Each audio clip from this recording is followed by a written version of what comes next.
ওং নমঃ ভগবতে বাসুদেবায়। শ্রীমদ্ ভগবদ গীতা চতুর্থ অধ্যায় জ্ঞানযোগ। হরে কৃষ্ণ। আজ আমরা জ্ঞানযোগের 2 নম্বর শ্লোকটি শুনব। এবং পরম্পরা প্রাপ্তম ইমম রাজর্ষয়ো বিদুঃ সকালে নেহ মহতা যোগনষ্টঃ পরন্তপ।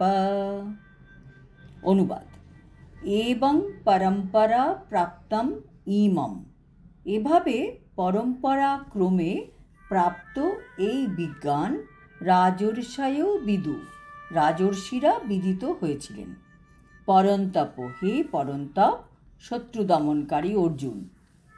সকালে নেহ মহতা, কিন্তু কালের প্রভাবে পরম্পরা ছিন্ন হয়েছিল। যোগ নষ্ট পরন্তপ, এবং তাই সেই যোগ নষ্টপ্রায় হয়েছে। তাৎপর্য: এখানে স্পষ্টভাবে বলা হয়েছে যে গীতা বিশেষত রাজর্ষিদের জন্যই উদ্দিষ্ট হয়েছিল, কারণ তারা এই শাস্ত্র অনুযায়ী প্রজা পালন করতেন। এ তো নিশ্চিতই যে ভগবদ গীতার উপদেশ কখনোই অসুরদের জন্য নয়। অসুররা এই জ্ঞানের মাহাত্ম্য নষ্ট করবে এবং তার ফলে কারোরই মঙ্গল হবে না। এই অসুররা নিজেদের খেয়াল খুশি মতো এই দিব্য জ্ঞানে নানা রকম কদর্থ করবে।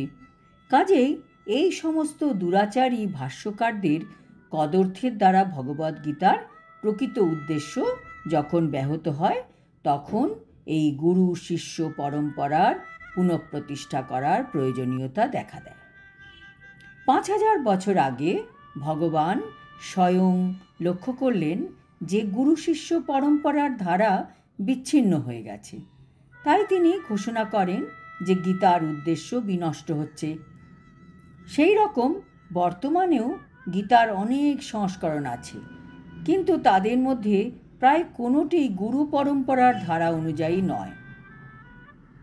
আসরিক প্রবৃত্তির মানুষেরা গীতার ব্যাখ্যা লিখেছেন, কিন্তু তারা শ্রীকৃষ্ণকে পরমেশ্বর ভগবান বলে স্বীকার করেনি।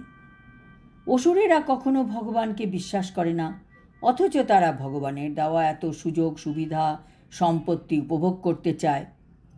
ভগবদ গীতা মানুষের প্রতি ভগবানের পরম আশীর্বাদ, কিন্তু এই যে আমাদের লাইফ ম্যানুয়াল, একে যথাযথভাবে গ্রহণ না করে যদি দার্শনিক জল্পনা কল্পনামূলক নিবন্ধ বলে মনে করা হয়, তাহলে কেবল সময়েরই অপচয় হবে। আজ এই পর্যন্ত। আগামী শ্লোকে আমরা জানতে পারব ভগবান কেন অর্জুনকেই সিলেক্ট করলেন এই গূঢ় তথ্য বোঝানোর জন্য। হরি ওম তৎসৎ। হরে কৃষ্ণ।